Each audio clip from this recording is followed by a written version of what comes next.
Su autor siempre soñó con que le regalaran ese libro, pero como no estaba escrito, decidió hacerlo él. Es su primera obra y tiene que ver con esta casa, la de Televisión Española. Nos acompañan hoy Gerardo Reyes e Iván García para presentar Pirulí Forever, la tele no se rinde. Muy buenos días, Gerardo, Iván, ¿cómo estáis? Buenos días, Fede, ¿qué tal? Bienvenidos a esta casa que tú conoces muy bien. Sí, pues la conocía desde el salón de casa, pero tenía muchas ganas de estar aquí y estoy muy impresionado. Yo creo que eso va en el ADN de nuestra generación. Somos la generación marcados por la tele y la tenemos asociada a esa cosa mágica, especial, un poco... Yo creo que es algo muy nuestro, muy de nuestra quinta. Y la aventura de saber, hablas de la aventura, ¿cómo te decidiste embarcar precisamente a hacer este proyecto, esta aventura, que empezaste un poco, ¿no?, por tu cuenta, ¿se puede decir así? Sí, empezó como un proyecto pequeño, autoeditado, y quería contar la historia de esta santa casa donde estamos, un poco desde el punto de vista de dos espectadores de nuestra generación. Quiere esto decir, fijándonos un poco en la etapa más reciente, que siempre que se hablaba de televisión española nos íbamos a esos grandes referentes de la época de la televisión única, de los payasos de la tele, del 1, 2, 3, de la bola de cristal, y quería retomarlo un poco más recientemente, la televisión que empezó con la influencia de las privadas hasta la llegada de las plataformas, es un poco el arco temporal. Ahora precisamente hablaremos de todo el contenido que aparece aquí. A mí me hace especial ilusión, lo quiero sacar. Tengo aquí a mi compañera, a ver si encuentro la página, Mara, aquí en La aventura de saber, que habéis dedicado a este espacio, muy bonito. Iván, además tú has sido el encargado de las ilustraciones. Sí, que si llego a saber que venimos, tú estarías dibujado, pero bueno, no pasa fueron nada. como a voleo. Nada. Aquí 2, aquí 1, por repartir. Queda mucho mejor Mara, también te digo.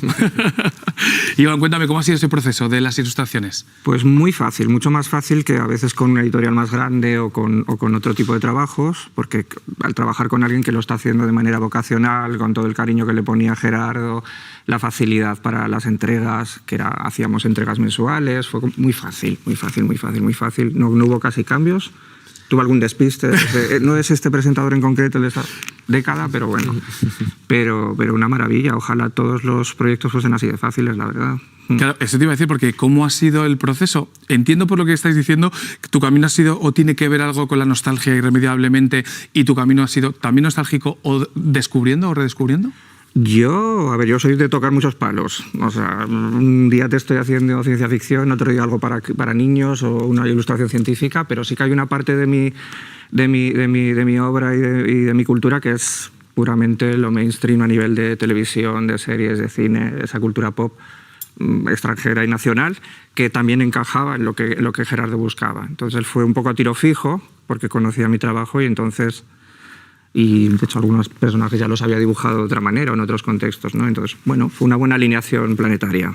Bueno, de hecho creo que has trabajado la cultura pop, de hecho te estás haciendo un nombre, has trabajado para Fangoria, Paquita Salas, La Veneno y esta trilogía que yo devoré, la de Santiago Posteguillo de Africanus, pero la versión ilustrada, ¿no? Sí, es un cómic que sacamos con Planeta, en el que bueno, se hace una adaptación con guión y con ilustración. Y bueno, ahí ves la diferencia de palos, o sea, de Veneno a Africanus, que es novela histórica, o sea, que decir, no, a mí me gusta tocar distintos palos, no soy tampoco un autor especializado, me aburriría. Entonces, está bien porque te trae este tipo de regalos a veces, ¿no? Que las cosas que te gustan, que te ofrezcan proyectos y puedas pasártelo así de bien. Y Gerardo, ¿cómo ha sido también un poco el decidir o cómo pones, en qué año pones el arranque? Hablabas de no remontarnos tanto a esa tele antigua. ¿Por qué lo marcas ahí? ¿Dónde lo marcas? Pues empiezo en 1990, en aquellas campanadas que Marisa Abad se atascó con los cuartos y las campanadas. Ese es el punto de inicio. En primer lugar, como te decía, por hablar un poco de esa televisión pública que nace a raíz de las privadas. Yo creo que la llegada de las privadas hizo pública a la televisión pública porque ella tuvo que diferenciarse. Hasta ese momento no era necesario, era la única que había. Nadie se planteaba cuál era su identidad. Entonces, a raíz de esa diatriba que se le presentó a nuestra televisión, empecé, y también un poco quería empezar en esa edad para hablar en primera persona de lo que yo recordara. Si hubiera empezado antes, en los 80, hubiera tenido que recurrir a fuentes, y quería hablar desde mi ADN televisivo. Y, o sea, en tu ADN televisivo, ¿todo lo que aparece aquí de alguna u otra manera lo has visto? Creo que sí. ¿En serio? Y ahora la pregunta es, ¿cuántos contenidos, series, programas hay? Pues creo que hay entre programas, personajes, hay 180 reseñas, ilustraciones como tal, y después hay una ampliación ahí a 200 que se tocan un poquito más someramente. Claro, y entiendo que claro, el proceso ha tenido que ser también interesante, ¿no? Con toda esta enciclopedia televisiva, sí. Iván, ¿no? Sí, porque básicamente para mí era una lista de ilustraciones, que básicamente era una lista de programas, de series, de tal, y yo tenía que, pues yo buscaba las imágenes.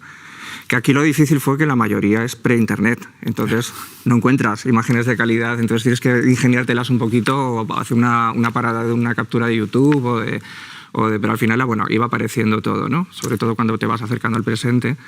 Pero pues, lo divertido fue eso, que ahí es donde yo empecé como a recordar un poco, ¿no? A sacar tu propia memoria de haber visto todos esos programas. Pero bueno, para eso él es una enciclopedia. O sea, los momentos más delicados eran programas muy largos que han estado mucho tiempo en antena, que han tenido distintos presentadores en distintos momentos. Entonces nos referíamos en un momento dado y había que escoger, aunque ha habido algunos como Cine de Barrio que nos hemos negado a escoger y hemos puesto a los 5 porque ahí no había discusión, ¿qué ¿no? dedo quitábamos que nos doliera menos? Y precisamente hablabas de esa identidad. ¿Cómo veis también desde fuera también, ¿no? Que está bien tener un espejo también desde fuera que mirarnos. ¿Cómo veis esa evolución de la identidad de Televisión Española, sobre todo a raíz de llegar las cadenas privadas? ¿Cómo habéis visto o cómo valoráis esa evolución? A mí me da mucho pudor venir aquí a vosotros a la tele, a hablar de la tele. Pero bueno, como siempre se habla desde el punto de vista de un espectador o de dos espectadores, yo creo que en este tiempo ha habido muchas fases. Quiero decir, una primera fase en la que se intentó ir a rebufo de las privadas, quiero decir, esos grandes programas con esos grandes decorados tan majestuosos, hablo del que apostamos, que fueron maravillosos y que nos marcaron a todos en el ADN, y yo creo que con el paso de los años se ha ido buscando un poquito más, pues eso, diferenciarse como grupo público de comunicación, y yo creo que lo estáis consiguiendo, aunque suene a peloteo. Pero sí que creéis que la televisión tradicional como tal, como muchos de estos programas que podemos ver aquí, entre comillas, ha muerto o está tendiendo a desaparecer. Quiero decir, en vuestro caso también consumís otro tipo de streaming, de plataformas, de RTV Play, el Play Z. ¿Sois consumidores de este tipo? Claro que sí, en concreto el RTV Play que lo has mencionado, ahí está el pasado, el presente y el futuro. Quiero decir, se están haciendo incluso formatos podcast, lo que está haciendo ahora Carolina Iglesias con respecto, quiero decir, están ahí nombres muy, muy interesantes y muy potentes. Y con respecto a lo que decías de que si la televisión lineal ha muerto, yo quiero pensar que no, porque además es que las grandes plataformas están haciendo cosas muy parecidas a lo que se está haciendo en el lineal. Se está recurriendo. Al principio yo creo que tenían una línea más diferenciada, pero al final están yendo también a lo de siempre, yo creo. Y además yo creo que está el componente de que también las últimas generaciones tienen un punto como muy nostálgico de todo lo anterior. Y entonces lo anterior está pasando a medios nuevos porque tienen una nostalgia de algo que no han vivido y que les gusta, los 80, los 90, lo idealizan. Tienes un Stranger Things, es como que hay que volver a eso. Y al final eso trae consigo que también se rescate lo propio. Y entonces no es raro que yo vea todo el rato en Instagram pues sketches o programas de humor de Televisión Española o de otras cadenas que tienen ya décadas, que no son de la generación que las está viendo ahora, ¿no? Entonces como que una vez que pasa a lo digital o a internet o al meme o al TikTok o ya se inmortaliza otra vez, claro, ¿no? Se vuelve. Y hay un interés por ello por el que no lo ha vivido, sobre todo, de rescatarlo y de conocerlo, ¿no? Es verdad. ¿Y creéis que hay formatos que están muy acorde a los tiempos que vivimos ahora? Hablo de programas como, no sé, Maestros de la Costura, o otro tipo de programación que también interesa mucho, como puede ser el Benidorm Fest o Eurovisión o Masterchef, otro tipo de contenidos. ¿Creéis que sí se va a lo mejor en una línea, pues eso, acorde a la realidad que vivimos? Bueno, es que esos que han mencionado explotan las redes. Claro. Te has ido a la joya de la corona. Claro. ¿Sí? La verdad que sí, que esos programas están muy bien, a mí me encanta y los disfrutamos mucho, y también está muy bien pues compaginarlos con otro tipo de programas como estáis haciendo en esta casa en concreto, en la 2, la verdad que es un gustazo. Y si tuviéramos que desempolvar algunos programas o formatos antiguos, ¿creéis que el paso del tiempo a eso, no todos han envejecido lo bien que podrían envejecer? Yo creo que ahora se ven como muy inocentes, ¿verdad? Yo es que no tengo ese problema. O sea, que he ilustrado africanos, quiero decir, yo he estudiado historia, no valoro la historia desde el presente y me parece un error hacerlo. Entonces, incluso las cosas que yo no he vivido no las juzgo desde mi presente. Yo me puedo ver una Eva al desnudo y me parece una maravilla y puedo tener la abstracción suficiente para saber que es una película de los 60 y disfrutarla. Es que lo demás es absurdo. No sé cuántos años tiene este planeta, cuántos millones de años, por favor, no podemos valorarlo desde el presente. Podemos hacer el análisis, esto era así y ahora es así, pero ¿cómo va a ser mañana? ¿Qué hacemos? ¿Lo borramos también esto? No. Me parece absurdo. Eso La inteligencia nos debería dar para hacer ese paso que es sencillo de hacer, además. Eso es cierto, pero yo creo que tú te referías a si tendrían cabida hoy día, ¿no? Sí, no. O sea, con lo que dices, además, Iván, estoy completamente de acuerdo que además juzgar la historia del pasado yo creo que es completamente un error, es el presente. Pero sí, a lo mejor programas que de una forma u otra no podrían tener cabida, o sería más difícil por el contenido que se hacía en ese momento que tuvieran esa cabida. Claro, pero es ley de vida eso. Tampoco programas que se hagan ahora se podrán hacer a lo mejor dentro de 20 años o de 10. Es normal, ¿no? Pero eso no quiere decir que no sean parte de la historia. Desde luego, lo que sí he leído, creo que en una entrevista, Gerardo, es lo que te gusta el archivo de esta casa y formatos concretos, ¿no? Como cachitos de hierro y cromo, como el de Viaje al centro de la tele, ¿no? ¿Qué es lo que más te gusta, más te atrapa de ese? A mí siempre me gustaron esos programas. Yo recuerdo con 10, 15 años había un programa de Ignacio Salas y Guillermo Sumer, creo recordar, no sé si era Mitomanía o algo por el estilo, que ya rescataban lo de los 60, los 70 y era muy atractivo visualmente. Después yo creo que los programas de nostalgia decayeron un poco. Hubo unos años ahí que no se dio con la tecla adecuada para hacerlos atractivos. Y estos dos en concreto que dices, yo creo que han resurgido, llevan ya 10 años en antena, quiero decir, han revitalizado el género y han conectado con una nueva generación que, pues como dice él, que en redes están todos los días haciendo clics. Claro, es que lo ves todo el día, sí.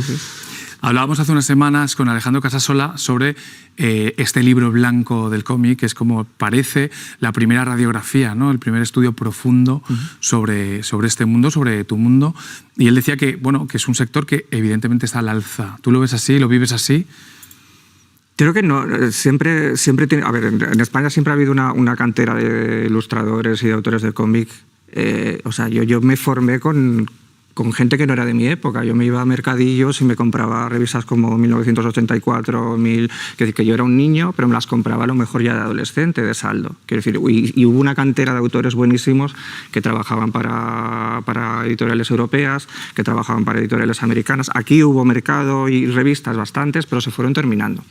El problema es que ahora a lo mejor la pena es que estos autores, para poder dedicarse a ello, tengan que trabajar para afuera, teniendo la calidad que tienen y no habiendo aquí un mercado, una infraestructura que lo sostenga. Para la mayoría es inviable, de hecho. Incluso autores que digas qué nombre tiene o lo compaginan con trabajos fuera o son ilustradores a la vez, como es mi caso, ¿no? Que puedas permitirte hacer algo de cómic a veces, pero porque también vives de otras cosas, ¿no? Pero vivir solo del cómic en España me parece que es complicado para la mayoría. Y no por talento y no porque... Yo en mi clase de ilustración 3 nos dedicamos a ello y uno está en Marvel, otro está en DC Comics y yo, como lo he mezclado con ilustración, trabajo más en mercado nacional, pero es que no hay tampoco, no sé, la infraestructura, el mercado, no sé, no sabría decirte tampoco. Ya, hablábamos hace unas semanas, recuerdo, mientras estabas hablando de Belén Ortega, una ilustradora que nos decía eso, dice, parece mentira que se hable tanto de ese auge del alza, dice, pero no se hable de la precariedad y de la gente que hay talento y que, como dices, o migran o lo compaginan, ¿no? Claro. A ver, está bien porque está bien todo lo que se importa, porque eso genera un interés. Lo que pasa ahora es que también más gente que no leía cómic lee cómic. Y eso está bien porque puede que a la larga eso genere esa infraestructura que hace falta y que se perdió ya desde los 80 para que aquí se haga más obra propia. Porque lo que se está haciendo es traducir cosas de fuera que son como un bestseller o como un... que claro, sí, lo tienes en el primer puesto del Corte Inglés ahí, pero que a lo mejor es un autor japonés o es un autor americano y que llega a un público que no es lector de cómic. Esa sería la idea. Que es lo que ha pasado en Francia toda la vida. Y te lo lee una abuela, te lo lee tu tía, te lo lee... Es como una cosa como nacional. El cómic, ¿no? Lo cuidan de otra manera, lo tienen. Aquí todavía yo creo que se ve asociado a unas edades, a un tipo de... o si eres friki o si te gustan. Entonces tiene que trascender y ver que hay géneros de cómic que son para muchos públicos distintos. Nos quedamos sin tiempo. Gerardo, Iván, muchísimas gracias por venir, por presentarnos este Pirulí Forever, la tele no se rinde. Tú lo que decías, es la casa de todos. Podéis venir aquí cuando queráis y auditarnos. Gracias por invitarnos. Muchas gracias por venir. Gracias, Fede.